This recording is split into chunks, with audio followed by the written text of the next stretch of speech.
Hello, History 17B Spring Quarter 2024. I managed to make it through part one of this lecture all in one go. So I'm hoping to be able to do the same thing with part two here, but with the caveat that I may have to stop and record it in smaller chunks. We left off part one of lecture 5 with the Great Railroad Strike of 1877. Newly elected President Hayes called in the army, and what had been a protest over fair wages and working conditions turned into a fight in which many strikers died, as well as some strikers' family members and a handful of soldiers. The 1877 railroad strike was not the first labor protest in the US, but it was the largest one up to that point. On the positive side, it showed that laborers were able to organize and interrupt a service enough to get public eyes on their cause. On the negative side, the strike was squelched without any actual change for workers, and the riots in Pittsburgh made striking railroad men appear more like a violent mob than like laborers trying to get a fair deal. Unions of various sizes and levels of success formed out of associations of craftspeople across the US. Perhaps the earliest successful labor union on a national level was the Knights of Labor. You can see their symbol here on the left with the slogan, "That is the most perfect government in which an injury to one is the concern of all," which is an appealing sentiment, but difficult to follow for a nationwide union with a range of members. The man on the right is Terence V. Powderly, who became the union's Grand Master Workman in 1879. And just a word on Grand Master Workmen, these were initially taken from artisans' guilds, and the stages for an artisan, like a dyer or weaver, were apprentice, journeyman, master, because that's where we get masterpiece from. And it meant that someone was a master of their craft. So in this case, grandmaster is not as bad as it sounds because it's grand master workman. You will see history books say that under Powderly, the Knights of Labor organized workers regardless of race, gender, nationality, occupation, or skill level. And I am quoting from a textbook there. And it's true that the Knights of Labor as a union was more open than the skilled crafts unions. And they did accept women and Black people as members, and those are big deals. But this is also a big deal. They lobbied Congress to exclude Italians and Hungarians from immigration to the US, and they were completely anti-Chinese. We are going to spend more time on organized labor when we get to the 1890s and early 1900s, but we will look at a few of the early major labor events here. The Federation of Organized Trades and Labor Unions, so we've got another big union here, called for a nationwide movement to win an 8-hour workday. Most people worked 12 to 16 or more hours per shift every day, 6 or 7 days a week. The Federation of Organized Trades and Labor Unions wanted to win the 8-hour workday, setting a deadline for employers of 1 May 1886. The plan was to spend 2 years, so they gave 2 years warning, urging all American employers to adopt a standard 8-hour day instead of the 10 to 16-hour workdays that were standard in 19th century industry. After May 1st of 1886, all workers not yet on the 8-hour system were to cease work in a nationwide strike until their employer met their demand. When it came to it, there were at least 1,600 such demonstrations across the country. And like the 1877 railroad strike, some of these were met with violence. So you can see that this is a poster calling for the 8-hour workday, 8 hours for work, 8 hours for rest, 8 hours for what we will. In other words, these people wanted to own some of their own time.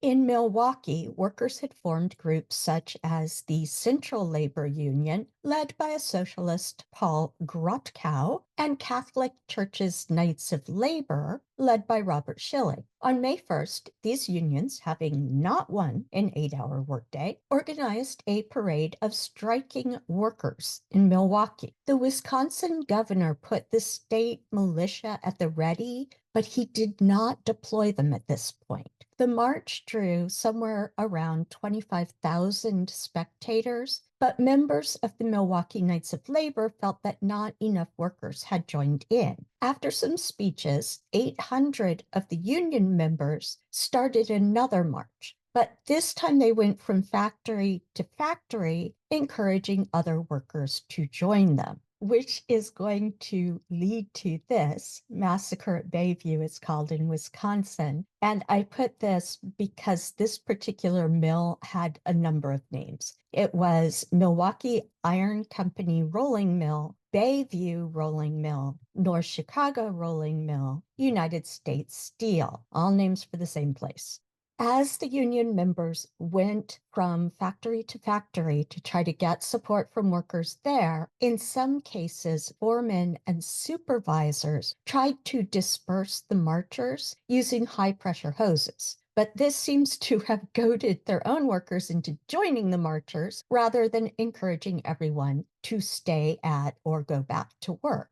By May 3rd, the strikers had shut down every factory in Milwaukee except one, the one that has a variety of names, the North Chicago Railroad Rolling Mills Steel Foundry in Bayview. The strike had swelled to 12,000 or more, many of whom were immigrants from Poland and not English speakers. The strike leaders spoke to the strikers, encouraging them to disperse for the day. But two things happened. The first was that by this time, the strikers were in no mood to be calmed. And the second, that the American reporters covering the event could not understand Polish. So they reported that the strike leaders were further inciting rather than trying to calm the crowd. By the 4th, Wisconsin Governor Rusk had called in the military, and a number of the industry owners had called in their private militia. Just note that in the back of your mind. The industry owners had private militia.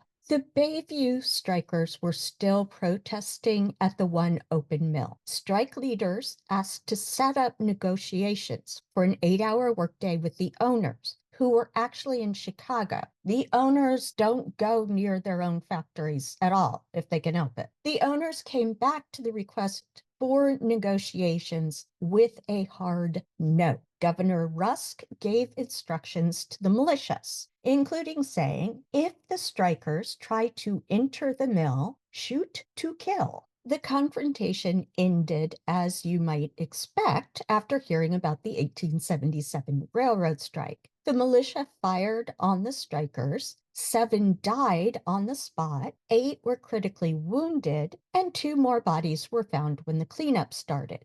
The dead included a 13-year-old boy who was a spectator, not involved, and a retired worker out getting water for his home. Most of the dead were Polish.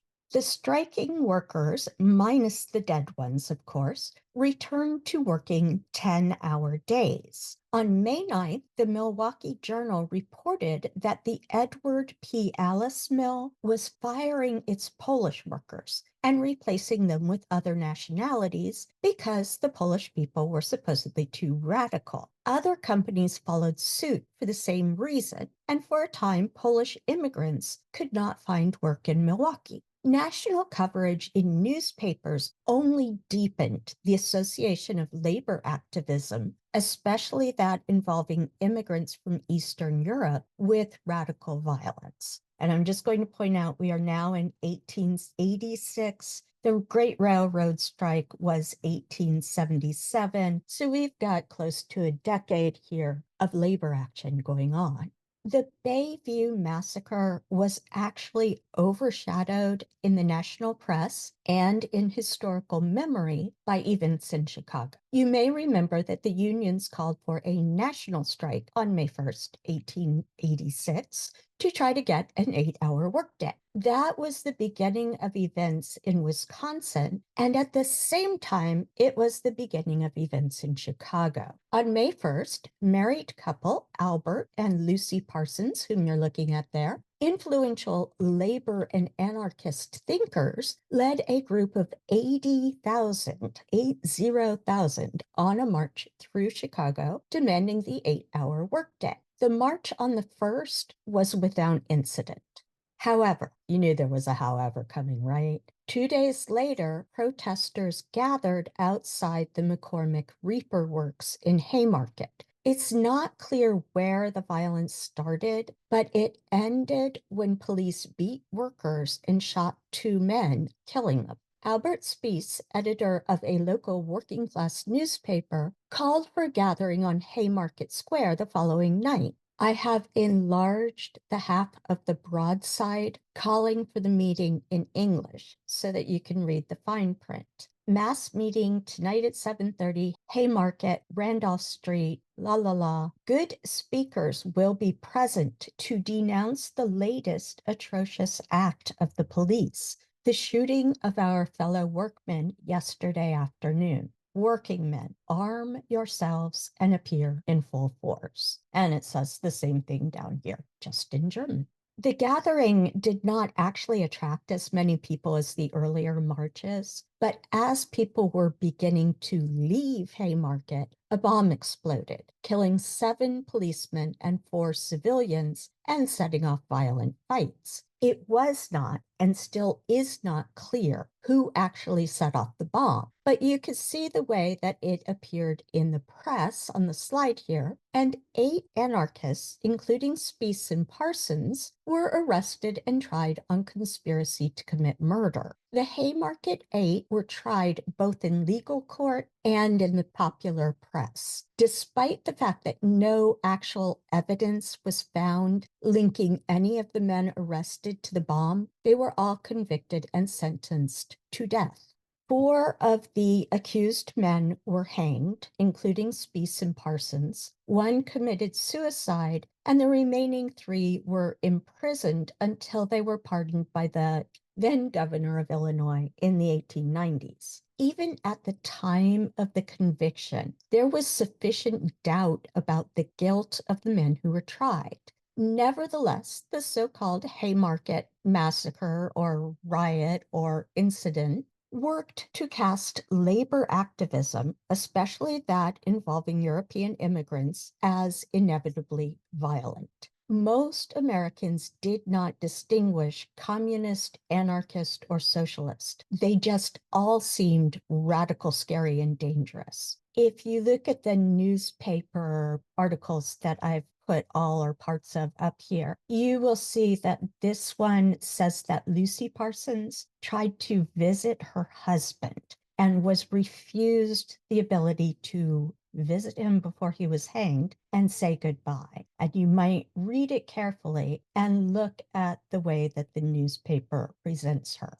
Any hint of European radical influence doomed any labor organization, no matter how much that organization denounced any form of violence. Membership in the Knights of Labor took a nosedive from 1 million in the 1870s to 100,000 in 1890. Local, state, and federal governments actively suppressed labor agitation by increasing local police forces, state militias, and National Guard units. Business owners denounced the request for an 8-hour workday as if that had been the cause of all the violence and not actually industrial working conditions. Most industrialists, meaning owners, hired private police forces, such as the Pinkerton Detective Agency, to undermine labor organizing by breaking strikes, generally with violence and intimidating workers. So if you've ever wondered where the Pinkertons came from, this was it. It makes it sound like the detective agency solving unsolved crimes, but in truth of fact, it was beating on laborers who protested. The collapse of the Knights of Labor in no way ended the labor movement, but it did seriously change the approach of the big unions. Not so much in tactics, strikes were still the activism of choice when all else failed, but in terms of inclusion. The American Federation of Labor, or AFL, was founded in 1886 by Samuel Gompers. The AFL was an umbrella organization for crafts unions of skilled workers. Gompers did distrust government officials, who appeared often correctly, to serve the interests of capitalists through legislation, tax breaks, the use of federal troops, and court injunctions against strikes. That said, the AFL did not look for an overhaul of the relationship between labor and corporate ownership, but focused on single issues specific to each factory or mill. The AFL divided rather than united workers across trades and skill levels. It excluded Black and Chinese workers completely, and it never organized women nor backed up women-led strikes when women organized themselves. We will return to the AFL and labor strikes in the next module, but for the next lecture, we are going to turn to the West Coast, immigration across the Pacific from Asia, and citizenship concerns there. Key points for Lecture 6. After the end of the American Civil War, industrialization intensified in the Northeast and Great Lakes regions of the U.S. Innovations like power plants, electric light, and refrigerated rail cars came in quick succession. One of the most far-reaching developments was the introduction from England of the Bessemer steel process by Andrew Carnegie in 1873. Large-scale businessmen made innovations to industrial capitalism, such as vertical and horizontal integration, that allowed them to control wages for laborers and prices for consumers. Carnegie did this in steel and Rockefeller in oil. Industrial factories and farming methods displaced thousands of people who had worked on the land across Europe. These displaced surplus people migrated across the Atlantic and supplied labor for burgeoning U.S. industrial growth. These so-called new immigrants came largely from Eastern Europe, Ireland, and Italy. White people born in the U.S. considered these immigrants inferior, justifying this based on their use of other languages and the fact that most were Catholic or Jewish and not Protestant. White Americans viewed immigrants from Asia as too different to be assimilated into white U.S. society, and Black Americans as somehow other, while a subset of new immigrants from Europe could eventually be incorporated into American, by which they meant white American, society. White Americans used the metaphor of the melting pot used to melt iron in the Bessemer steel process to describe the burning off of undesirable traits to make European immigrants acceptable. Unregulated but rapidly expanding industrial capitalism and banking resulted in boom-bust cycles in which both American and European economies rose and fell. These were often catastrophic for small businesses, which simply failed, and laborers who saw their hours increased, their pay decreased, and any sort of job security non-existent. Larger business owners along the lines of Carnegie, Rockefeller, Vanderbilt, and J.P. Morgan used bust periods to increase their control over goods and services, from production to marketing. Organized labor, large and small, sought to join workers together to create leverage with big business owners. Strikes, such as the Great Railroad Strike of 1877 and the Bayview Massacre of 1886, met armed violence organized by every governing level, from President Rutherford B. Hayes to local police and private militias hired by business owners. Reporting of strikes exacerbated the perception on the part of white Americans that labor action was the result of radical anarchist, communist, socialist, no distinction made, European agitators who used indiscriminate violence. Reporting and legal response to the Haymarket affair or Haymarket massacre or Haymarket riot in Chicago of 1886 played into white Americans' fears of violent radical European immigrants and the association of violence with all labor agitation. This killed activism for the 8-hour workday for the time being. It destroyed unions like the Knights of Labor that were at all associated with organizing new immigrant labor from Europe. The Knights of Labor, while by no means equitable, especially when it came to Chinese laborers, did unite laborers across industry and skill level, and it did include Black and female workers. The American Federation of Labor, AFL, which filled the gap opened by the collapse of the Knights of Labor, focused only on skilled laborers and local labor disputes, actively excluding Black workers and ignoring women who worked in industry.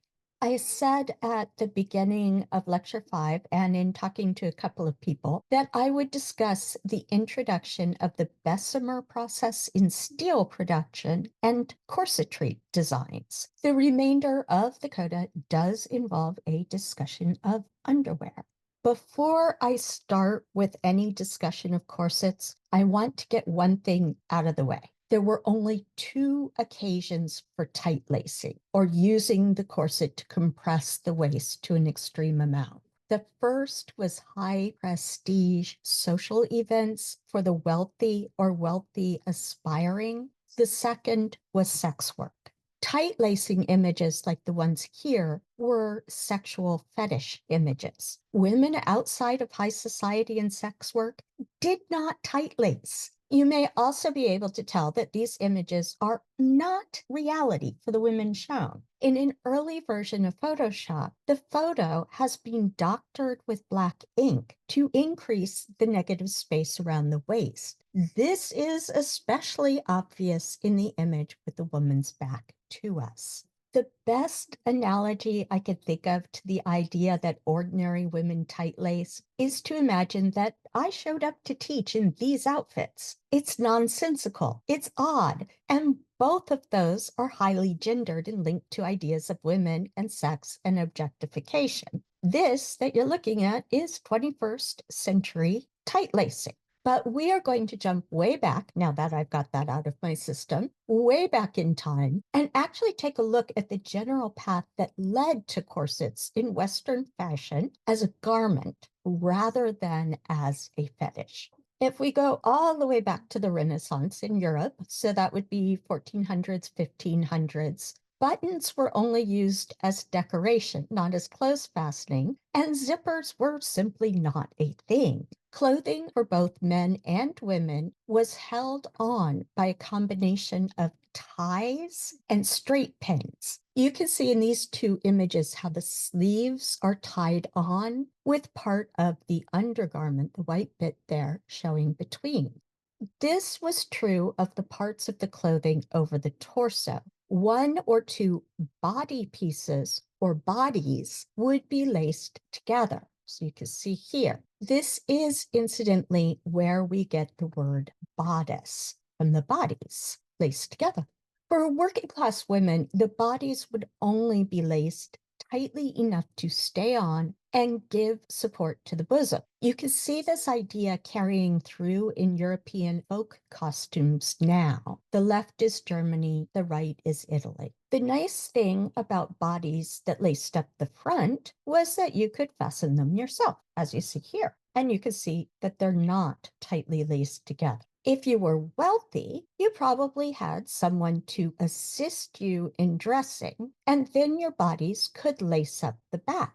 In these, the back lacing allowed the front to display beautiful fabrics. These are both in the image, these are both probably velvets woven in Italy. And you can imagine the degree of skill needed to plan pattern velvet and to weave any velvet at all with hand or foot-powered looms. Here are more examples, and you can see that the fabric is stiffened, often with layers of canvas, so that the front of the torso is smoothed out along both the chest and the abdomen. Again, showing fabrics that were forms of art in their own right. Moving forward in time to the 1600s on the left and the early 1700s on the right, this style is called a mantua. The one on the left is pinned closed in the front, and the one on the right is pinned open with a decorative piece called a stomacher in between the sides.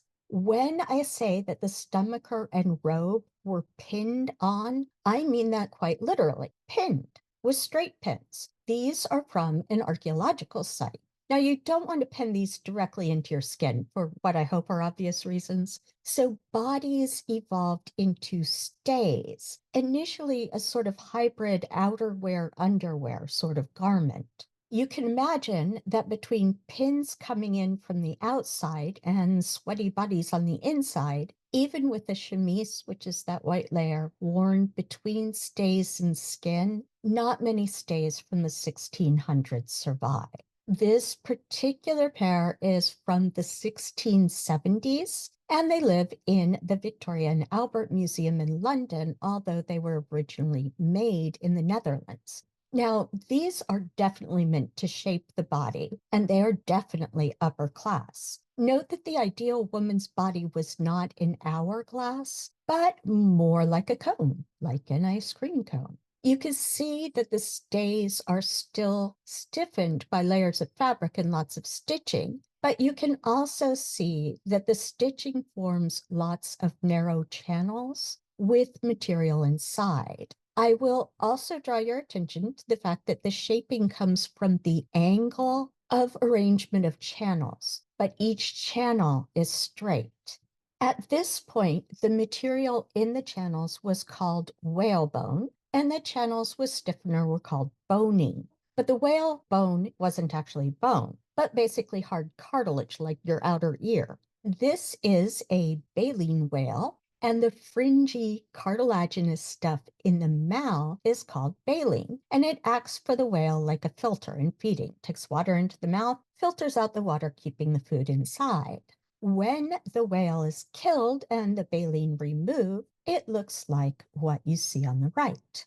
Baleen can be split into quite narrow pieces, and it is these that were slid into the channels of stays. Just like your ear or your nose, these held their shape, but could bend back and forth in one dimension only. This was nice for moving. Sticks and cane, which had been used before, tended to dry out and break, and metallurgy of the time produced stiff, unbendable metals, good for swords and armor, not so much for stays. Whalebone could be split into strips that were both very thin and very narrow, but this was extremely high labor as each strip had to be produced by hand.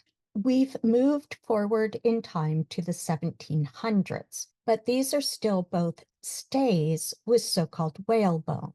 The number of channels and amount of boning was variable, but the channels always had to be straight. This allowed breathing and some bending, but still produced the fashionable ice cream cone torso shape with a flattened chest. These are both from the 1780s, and they are both upper class, which is how they survive in such nice condition. Quick reminder, whalebone and beautifully made stays were luxury items only worn by the upper classes. These are stays from around the same time. They are stiff enough to compress the bosom and keep it from jiggling around, but there's no actual boning in them. Also notice the sweat staining on both of these. Working class stays tended not to last the way that fancy stays worn only for formal occasions did.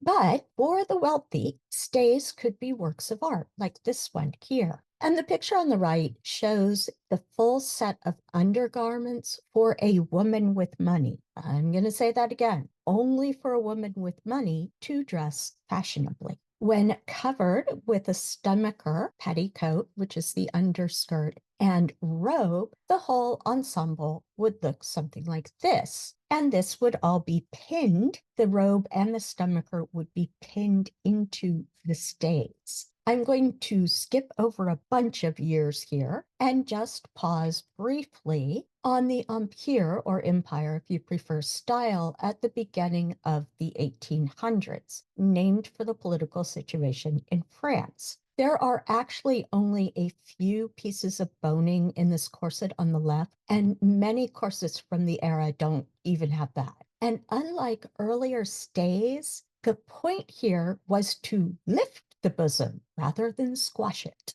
When we get to the 1830s, the waistline drops and the sleeves go absolutely crazy, but there's still seldom boning in the corset. It's just for smoothness and support. With a dress over, the fashion of the 1830s would look like this. Still not much boning. The illusion of a small waist is produced by bracketing the midsection with gigantic sleeves and a full skirt. And you can see that on both. And again, working class people needed to move, so corsets could really be quite abbreviated, much more along the way of what we think of as a bra. This one is from 1861, so right at the beginning of the Civil War, when everyone tends to think of those big old frou-frou hoop skirts and tiny waists and Scarlett O'Hara and whatnot. This is reality for women who did work, which was all women, except for the upper class. Boning starts to make a comeback, but whalers are not so common, and boning could still only be put in straight channels, but the fashionable shape has changed. And then, boom, we get the Bessemer process steel in England. You can see that although the corset on the right is still boned, the pieces up the center, the bust, are now steel, and they can be fastened from the front. There were still laces in the back for fine adjustment.